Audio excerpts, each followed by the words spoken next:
नमस्कार, स्वागत है आप सभी का एचआर हिंदी क्लासेज में। आज की इस वीडियो में हम कक्षा 10 की पुस्तक क्षितिज का चतुर्थ अध्याय कवि देव द्वारा रचित सवैये और कवि छंद का अध्ययन करेंगे। इससे पहले वाले वीडियो में हम कवि देव के परिचय का अध्ययन कर चुके हैं। अगर आपने वह वीडियो नहीं देखा है तो ऊपर आई बटन पर जाकर देख सकते हैं। यहाँ 3 छंद दिए गए हैं। प्रथम 2 सवैया छंद है और अंतिम जो है वो कवि छंद है। प्रथम सवैया छंद में कवि देव ने अपने आराध्य देव श्री कृष्ण के गुण कथन का वर्णन किया है, उसके रूप और सौंदर्य का वर्णन किया गया है। तथा द्वितीय सवैया छंद में एक जो गोपी है भगवान श्री कृष्ण के रूप और सौंदर्य में जो है वो डूब गई है, अब उनके वो प्रेम से बाहर नहीं आ रही है। तथा तीसरे कवि छंद में कवि देव ने जो गोपी है उसको स्वप्न आ रहा है और स्वप्न में वो जो है खो जाती है, लेकिन अचानक जब उसकी निद्रा खुल जाती है, आँख खुल जाती है तो उसका स्वप्न भंग हो जाता है। तो इस प्रकार से यहाँ पर जब स्वप्न आता है तो सुखद मिलन का वर्णन है, और जब नींद टूट जाती है, नींद भंग हो जाती है तो जुदाई का वर्णन किया गया है। ये विडंबना ही इस कविता की मौलिकता एवं खूबसूरती है। अब हम कवि देव का जो प्रथम सवैया छंद है उसकी व्याख्या करते हैं।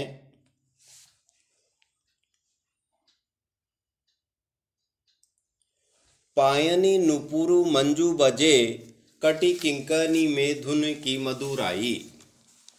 पायनी अर्थात पैरों में, नुपुर अर्थात घुंघरू, मंजू सुंदर, कटी किंकनी कटी अर्थात कमर, किंकनी करधनी अर्थात कनकती, धुनी की आवाज़, मधुराई मधुर। तो देखिए यहाँ पर कवि देव कहते हैं कि भगवान जो श्री कृष्ण हैं वह अपने पैरों में पायल पहने हुए हैं, और पायल के जो घुंघरू है उन घुंघरू की जो मधुर ध्वनि है वह हमें सुनाई देती है। अर्थात जब वो चलते हैं तो पायल में लगे जो नुपुर हैं, जो घुंघरू है, मधुर मधुर ध्वनि करते हैं। कटी किंकनी में धनु की मधुराई, और वो जो है कमर में करदनी पहने हुए हैं, और करदनी में भी जो नुपुर लगे हुए हैं उनकी जो ध्वनि है वो बड़ी ही मधुर सुनाई देती है। सांवर अंग लसे, पट पीत हिये उल सेबन माल सुहाई। कवि देव कहते हैं कि भगवान श्री कृष्ण का जो शरीर है वो श्याम वर्ण का है। सांवरे अंग, अंग कहते हैं शरीर को, लसे सुशोभित है, पट पीत, पट कहते हैं वस्त्र को, पीत कहते हैं पीले को। अर्थात कृष्ण अपने शरीर पर जब पीले रंग के वस्त्र धारण करते हैं, पीताम्बर धारण करते हैं, तो उनका जो शरीर है बड़ा ही सुशोभित होता है, वो बड़े ही सुंदर लगते हैं। हिये हृदय फूल से सुशोभित होती है। बनमाल, वन पुष्पों की जो माला है, स्वाय यानी सुंदर। कृष्ण अपने हृदय पर वनमाल की जो है, वन पुष्पों की जो माला है वो धारण किए हुए हैं, और वो माला जो है उनको बड़ी ही सुंदर लगती है। माथे किरीट बड़े द्रग चंचल, मंद हसी मुख चंद जुनाही। अर्थात यहाँ पर कवि जो देव कहते हैं कि सिर के ऊपर, किरीट कहते हैं मुकुट को, भगवान श्री कृष्ण के सिर के ऊपर मुकुट हैं, बड़े द्रग चंचल, और उनके जो नेत्र हैं वो चंचल हैं और बड़े बड़े हैं। अर्थात उनके सुंदर नेत्र बड़े ही चंचल हैं। मंद हंसी, धीरे धीरे वो क्या कर रहे हैं, हंसते हैं। मुख चंद जुनाही, अर्थात उनका चंद्रमा रूपी जो मुख है, उस चंद्रमा रूपी मुख से जो है जो हंसी निकलती है, इस प्रकार से प्रतीत होती है कि मानो वो चंद्रमा की चांदनी हो। अर्थात कहने का तात्पर्य है कि भगवान श्री कृष्ण जब हंसते हैं तो उनकी जो हंसी है बड़ी ही मनोरम, बड़ी ही प्रिय लगती है। जे जग मंदिर दीपक सुंदर, श्री ब्रज दुलह देव सुहाई। कवि देव वर्णन करते हुए कहते हैं कि जैन वे जग मंदिर, संसार रूपी मंदिर, रूपक अलंकार का प्रयोग किया गया है।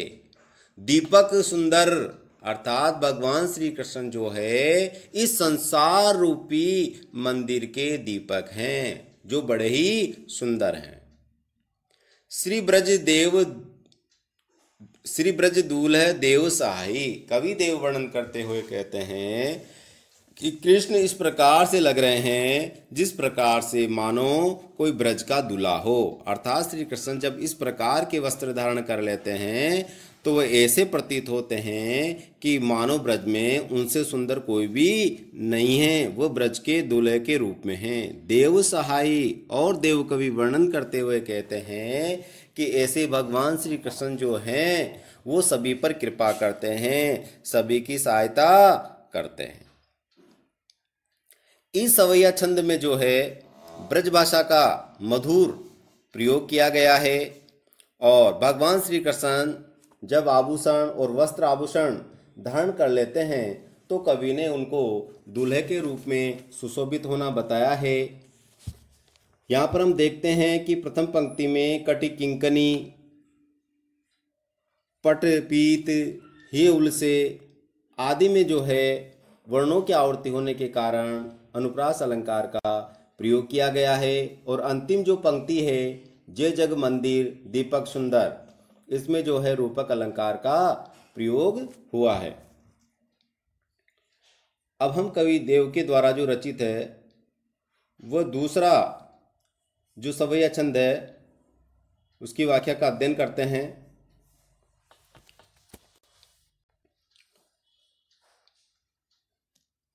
धार में धाय दसी, धार में धाय दसी निर्दार हवे जाय फसी उकसिन अबेरी।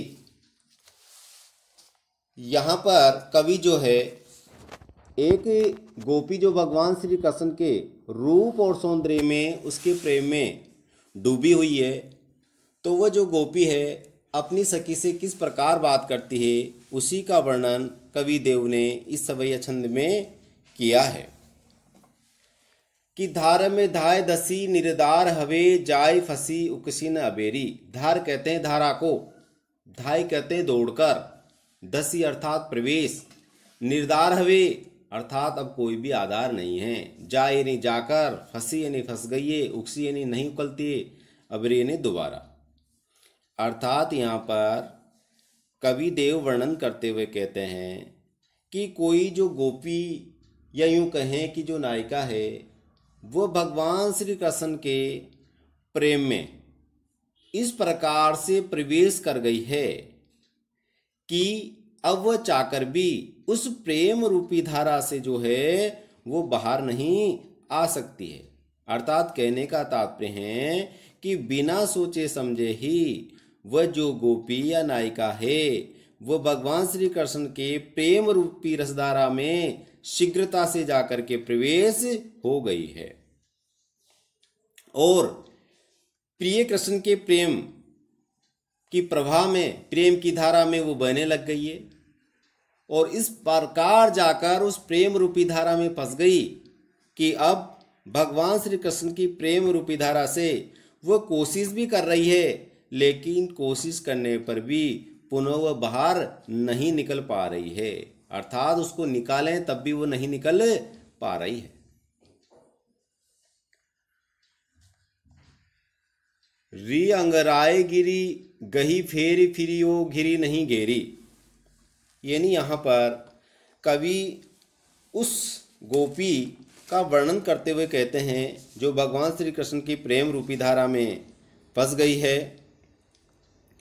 तो वो गोपी कहती कि अरे सखी री अंगराय गिरी गहरी, अंगड़ाई लेकर के अर्थात प्रियतन करके जैसे जैसे मैं उससे निकलना चाहती हूँ तो गिरी गहरी और अंदर में उसमें डूब जाती हूँ और गहराई में चली जाती हूँ। हे सखी जैसे जैसे मैं अंगड़ाई लेकर उससे पुनः बाहर निकलने का प्रयास करती हूँ तो पुनः मैं अंदर जाकर प्रवेश कर जाती हूँ। गई फेरी फिरी हो गिरी नहीं गेरी, अर्थात मैंने पुनः अपने आप को उससे बाहर निकालने का प्रयत्न किया, लेकिन मैं उससे बाहर नहीं निकल पा रही हूँ। ओ घिरी नहीं गेरी, अर्थात मेरी जो आंखें हैं उस प्रेम रूपी रसधारा में डूब गई है। मैंने उन आंखों को घेर कर रोकना चाहा, लेकिन वो जो मेरी आंखें हैं वो नहीं गिरी, अर्थात वो मेरे वश में नहीं आई, अर्थात वो प्रेम रूपी जो धारा में है वह अच्छी तरह से डूब गई है। देव कछु अपनो बसना, रस लालच लाल चिते भय चेरी। देव कवि वर्णन करते हुए कहते हैं कि वो गोपी कह रही है कि कछु अपनो बसना, अर्थात अब इस पर मेरा तनिक भी बस नहीं है, मेरा किसी प्रकार का इन पर अधिकार नहीं है। क्यों? रस लालच लाल चित्ते भई चेरी, ये जो मेरी आंखें हैं ये प्रेम के लालच में, रस लालच प्रेम रूपी आनंद के लालच में, लोभ में लाल कृष्ण, लाल अर्थात जो कृष्ण हैं, चिते भई चेरी, उसके चित्त की ये क्या हो गई है? चेरी अर्थात दासी या सेविका हो गई है। अर्थात कवि ने यहाँ बहुत ही सुंदर वर्णन किया है कि प्रिय कृष्ण के रूप रस को चखने के लालच में जो गोपी की आंखें हैं, जो गोपी है वो उनकी दासी हो गई है, उनकी सेविका हो गई है। बेगी ही बूढ़ी गई पखियां अखियां मधु की मक्खियां भई मेरी। वह जो है सखी अपनी सखी से वर्णन करती हुई कहती है कि बेगी ही अर्थात शीघ्रता से ही, बूढ़ी गई पखियां डूब गई है, अर्थात पंख जो है अति शीघ्रता से ही डूब गए हैं। अखियां मधु की मक्खियां भई मेरी, अर्थात मेरी जो ये आंखें हैं ये आंखें भगवान श्री कृष्ण के प्रेम रूपी मधु में जो है डूब गई है। अब इससे ये जो है बाहर नहीं निकल पाती है। अर्थात जिस प्रकार मधुमक्खी होती है और मधुमक्खी मधु यानी शहद में या मीठे में जब अपने पंख डुबो देती है तो वो मधुमक्खी उससे बाहर निकलने में सर्वथा असमर्थ होती है, वो प्रयास करने पर भी नहीं निकल पाती है। तो ठीक उसी प्रकार से उस गोपी की जो आंखें हैं वो भी श्री कृष्ण के मनमोहक रूप में इस प्रकार से जाकर के फंस चुकी है, जिस प्रकार से कोई मधुमक्खी जो होती है, जिस प्रकार से जो मक्खियाँ होती है वो मीठे में जाकर के फंस जाती है। अर्थात कहने का तात्पर्य है कि अब गोपिका कृष्ण के प्रेम बंधन से मुक्त हो पाना संभव नहीं है। इस सवैया छंद में ब्रजभाषा का प्रयोग किया गया है और जो गोपी है उस गोपी के मनोभावों को यहाँ पर व्यक्त किया गया है।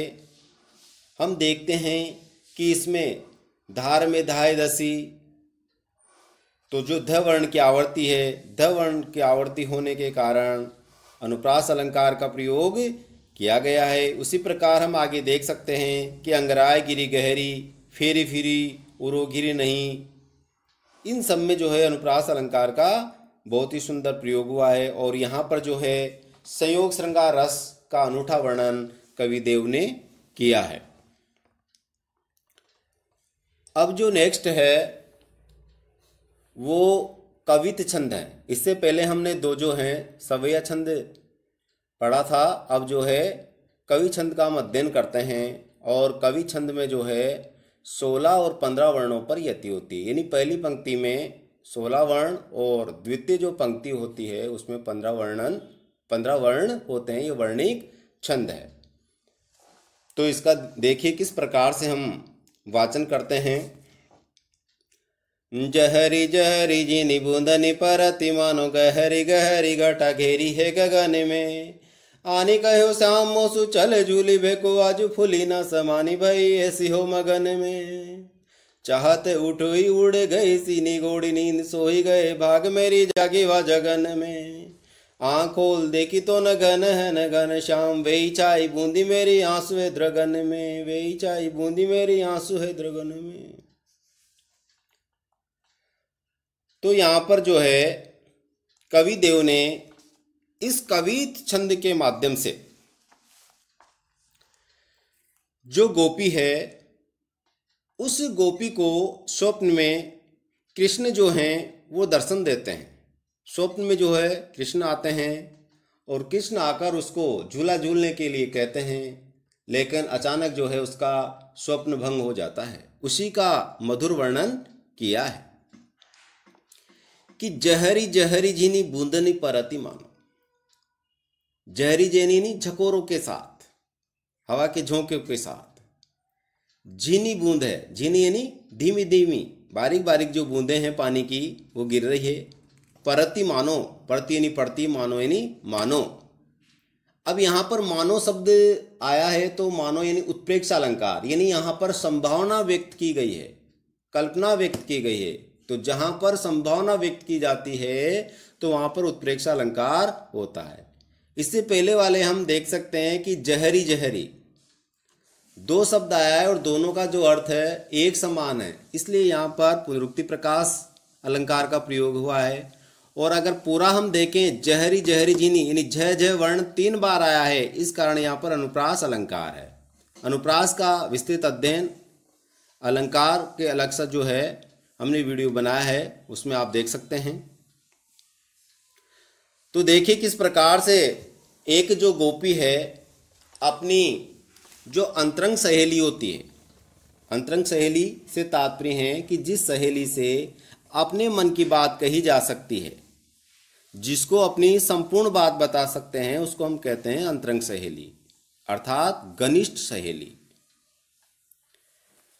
तो देखिए, तो गोपी अपनी एक घनिष्ठ सहेली सखी से अपने सपने के बारे में बताती हुई कहती है कि सखी, आज रात को मैंने स्वप्न देखा कि स्वप्न में क्या है, वर्षा ऋतु है और वर्षा ऋतु में जो है जहरी झेनी जीनी बूंदनी परती मानो कि झकोरों के साथ नन्ही नन्ही छोटी छोटी पानी की जो बूंदें हैं वो बरस रही हैं।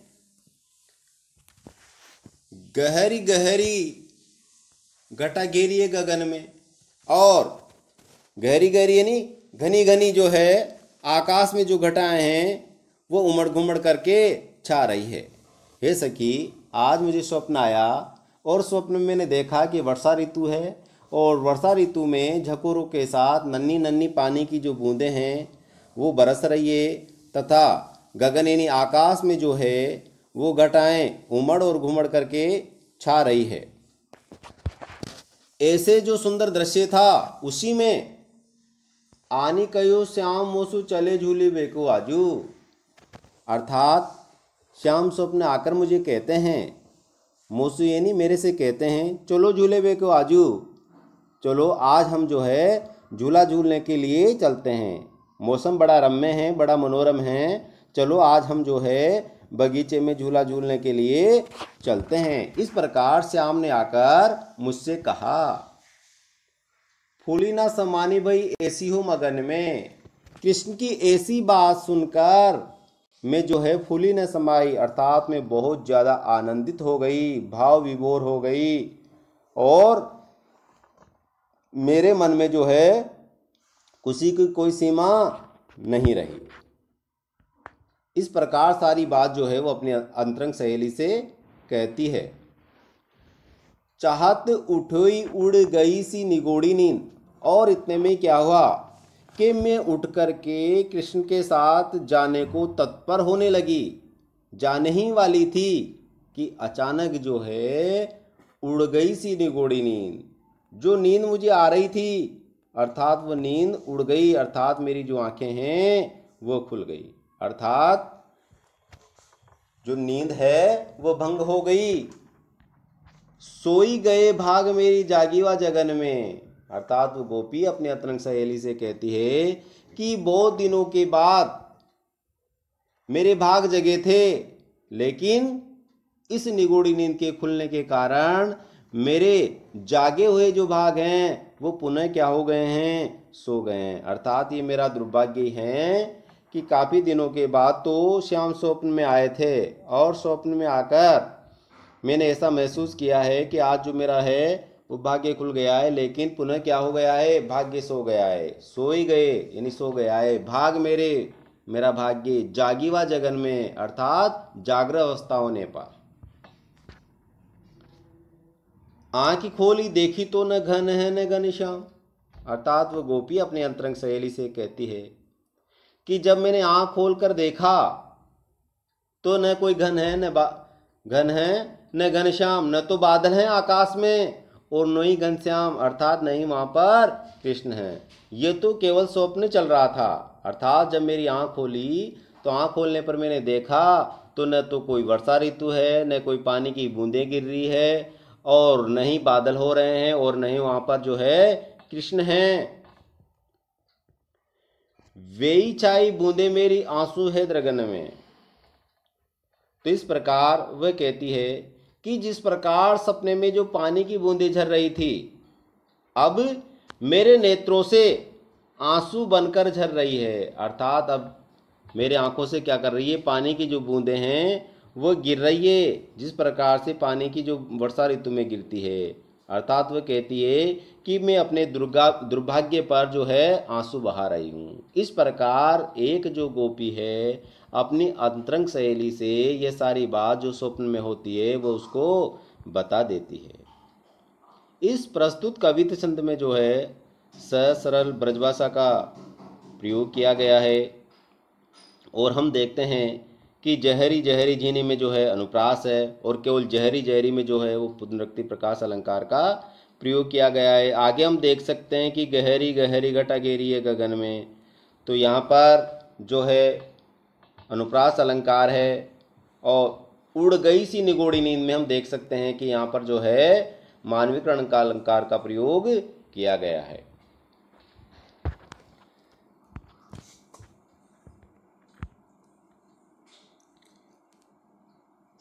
आशा करता हूँ कि ये वीडियो आपके लिए काफ़ी लाभदायक रहा होगा। वीडियो अच्छा लगे तो लाइक और शेयर करना ना भूलें, तथा इसी प्रकार के वीडियो प्राप्त करने के लिए आप हमारे चैनल को सब्सक्राइब कर लें। धन्यवाद। जय हिंद, जय भारत।